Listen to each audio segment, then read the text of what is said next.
Bonjour à tous. Je viens ce soir m'adresser toujours au nouveau ministre de la République, en particulier le ministre des TP. Monsieur le ministre des TP, à l'heure de la 5e République, nous n'allons plus vous laisser faire.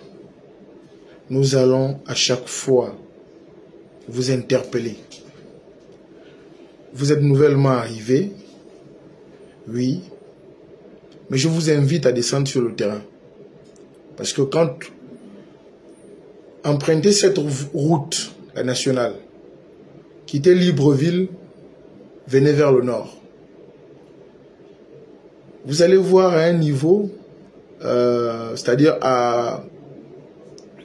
entre Medouman et la limite du Wellington. Ça veut dire le village s'appelle Mian. Il y a des endroits, il y a l'ensoleillement, il y a le curage des caniveaux, il y a l'abattage, il y a d'autres endroits, il n'y a rien. Jusqu'à la même, c'est la même chose. Les usagers sont en danger. Quand bien même on sait que il y a des entreprises qui travaillent à certains endroits et à d'autres endroits, pourquoi il n'y a pas d'entreprise? Qu'est-ce qui se passe? Quand je tombe à Oyem, ma ville natale, qu'est-ce qui se passe sur l'affaire des nids de poules? J'interpelle toujours le ministère des TP. Et là, je viens interpeller la direction provinciale de TP sur les nids de poules. Depuis 2023, à l'époque de Sogea, Satom, c'est toujours le même sous-traitant qui vient fermer les nids de poules à Oyem. Il est revenu au début de la transition, avant l'arrivée du président. L'entreprise adjudicataire, c'était l'entreprise Sauvage, et c'est toujours le même sous-traitant qui vient pour les nids de poules. La question que je m'interroge, est-ce qu'il n'y a pas un Gabonais qui peut faire ça? Pourquoi toujours faire appel à ce sous-traitant? Je ne suis pas xénophobe, mais je sais que ce sous-traitant n'est pas gabonais. C'est lui qui vient toujours pour fermer les nids de poules. Il a fermé les nids de poules.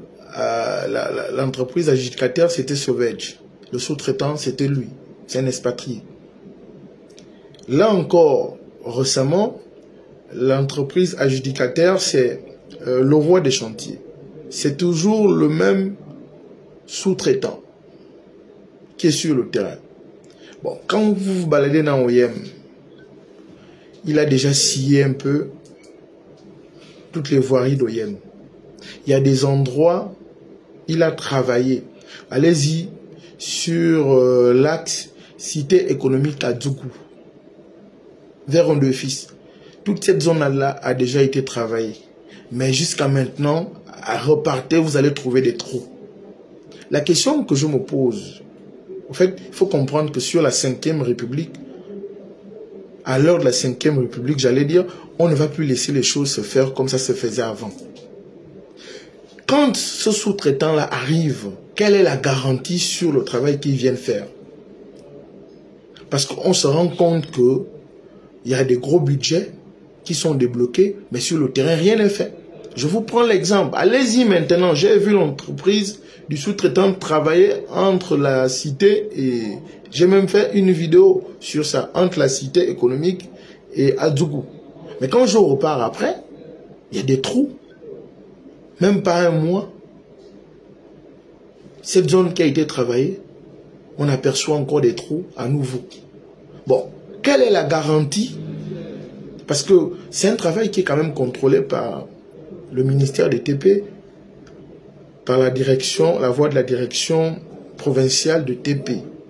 C'est la direction provinciale de TP qui contrôle ce travail. La question que je me pose, comment un travail qui est contrôlé, mais on ne comprend pas? J'aimerais bien comprendre qu'est-ce qui se passe. Expliquez-nous. Parce que, vous savez, OIM, je me rappelle, à l'époque de mon père, mon défunt père, Vincent Essono Mengue, n'avait pas un budget. Quand je parle de la mairie d'OIM, n'avait pas le budget que la mairie a aujourd'hui. Mais OIM était la ville la plus propre du Gabon, avec un peu d'argent. Les caniveaux étaient curés, la ville était propre. On ne nettoyait pas la ville seulement quand on entendait que le président devrait arriver. Mais qu'est-ce qui se passe aujourd'hui? Vous allez dans certains quartiers d'OIM, il n'y a pas l'électricité, il n'y a pas l'eau. Pourquoi? Quand bien même, il y a un nouveau projet, Oligiville, c'est un grand projet, oui.